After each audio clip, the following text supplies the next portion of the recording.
थेट जाणार आहोत राज्यात विधानसभेत सध्या अधिवेशन सुरू आहे आणि थेट देवेंद्र फडणवीस सध्या बोलतात। आपण असाच विचार केलेला आहे की दिवसा आपलं लोड जास्ती असतं म्हणून आपण 50% दिवसाची वीज 50% रात्रीची वीज देतो आणि विशेषतः आपल्याला दिवसाची वीज महाग पडते। आपली दिवसाच्या विजेची लँडिंग कॉस्ट 7 रुपये आहे आणि आपण ती शेतकऱ्याला 1.5 रुपयांनी देतो।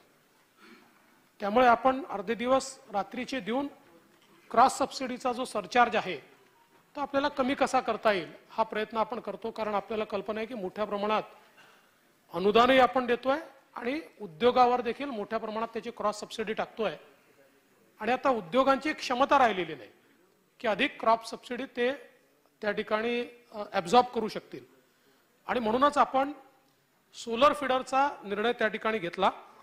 आपल्याला कल्पना असेल साधारण 2017 साली आपण हा निर्णय घेतला होता। 2018 साली आपण त्याची अंमलबजावणी सुरू केली आणि पहिल्यांदा तर आपण माननीय अण्णा हजारे साहेब यांच्या राळेगण सिद्धीला फीडर केला। आता परवा मी त्या ठिकाणी दुसऱ्या फीडर करता देखील त्याला मान्यता दिली। पण अतिशय चांगले सुरुवातीच्या काळात आपण जे काही या ठिकाणी केलेले आहे त्याचा अतिशय चांगला आपल्याला अनुभव आहे आणि हे जे सेपरेट झालेले ॲग्रिकल्चर फीडर आहे हे फीडर सोलरवर टाकल्यामुळे या ठिकाणी दिवसा वीज मिळते आणि आपल्याला त्याचा मोठा फायदा असा होतो की आज जसं मी सांगितलं की आपली लँडिंग कॉस्ट ही 7 रुपये आहे आणि 1.5 रुपयाची आपली ती वसुली होतच नाही। 1.5 रुपये आपण त्याच्यावर फक्त घेतो। आता आपल्याला जे सौर ऊर्जा मिळते आहे ती 3 रुपये 20 पैसे 3 रुपये 40 पैशापर्यंत आपल्याला ती मिळते। त्यामुळे त्याच ठिकाणी साधारणपणे आपले 2-2.5 रुपयाची 3 रुपयापर्यंतची बचत ही आपली त्या ठिकाणी होते आणि डिस्ट्रीब्युटेड पद्धतीने आपण ही करत असल्यामुळे जी ग्रिड कनेक्टिव्हिटी आहे ती आपल्याला त्या माध्यमातून सोपी झाली आहे। आपण ही योजना सुरू केल्यापासून साधारणपणे आपण 1513 मेगावॅटचे महावितरणचे करार केले आहेत आणि त्यातले कार्यान्वित झालेले प्रकल्प जे आहेत ते 548 मेगावॅटचे कार्यान्वित आपले झाले आहेत आणि वीज खरेदी करार जे केले आहेत म्हणजे प्रकल्प इतर जे आहेत त्यातनं तर त्याची जी क्षमता आहे प्रकल्प क्षमता इन्स्टॉल्ड कॅपॅसिटी ती महावितरण आणि महानिर्मिती मिळून 1083 एवढी आपल्याला माहिती आहे की सौर ऊर्जेमध्ये प्लांट लोड फॅक्टर कमी असतो आणि म्हणून आपल्याला इन्स्टॉल्ड कॅपॅसिटी जास्त तयार करावी लागते। तर ती 1083 ची इन्स्टॉल्ड कॅपॅसिटी आपण तयार केली आहे आणि आता जवळपास ज्यांची निविदा प्रसिद्ध केली आहे ते 1650 मेगावॅट आहेत आणि जे आता प्रसिद्ध आपण निविदा करतोय ते जवळजवळ 1000 मेगावॅट आहेत। त्यामुळे आतापर्यंत ज्यांची सौर ऊर्जितीकरण झालंय अशा रोहित्रांची संख्या ही 217 आहे आणि त्याच्यामध्ये एकूण ज्या ग्राहकांना त्याचा फायदा होतोय आतापर्यंत अशा ग्राहकांची संख्या 90,275 एवढी आहे।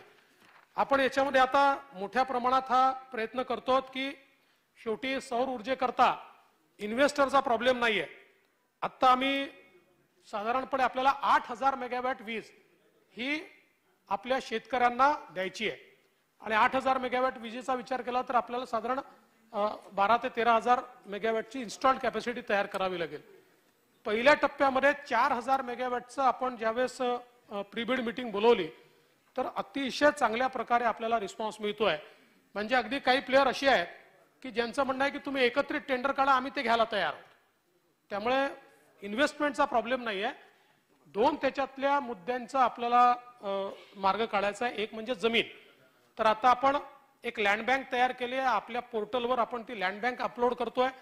साधारणपणे जे फीडर आहे त्या फीडरच्या 3 किलोमीटर क्षेत्रामध्ये ही जागा असली पाहिजे म्हणजे मग आपल्याला पारेषणाची हानी किंवा पारेषणावर अधिक खर्च करता येणार नाही आणि ती जेवढी जास्त जवळ असेल तेवढी जास्त जवळची लँड आपण प्रिफर करणार आहोत। यासोबत कारण आपल्याला साधारण 1 मेगावॅटला 5 एकर जागा त्या ठिकाणी लागते तर त्या हिशोबाने आपण कुठे 7 मेगावॅट कुठे 10 मेगावॅटचे आपण हे फीडर तयार करतोय। ज्या ठिकाणी सरकारी जागा उपलब्ध नाही आहे त्याही ठिकाणी आपण योजना तयार केली आहे की आपण शेतकऱ्यांना विनंती करतोय की तुमची पडीक जमीन असेल फीडरच्या जवळपास तर ती जमीन आपण किरायाने घ्यायला तयार आहोत। त्याचा जो किराया आहे तो एकतर रेडी रेकनरच्या 6% किंवा 75,000 रुपये हेक्टरी हा वर्षाला त्यातला जे अधिक असेल व्हॉट एव्हर इज म्हणजे जास्ती असेल ते आपण त्याला देणार आहोत आणि प्लस त्याला 2% वाढ दरवर्षी देणार आहोत।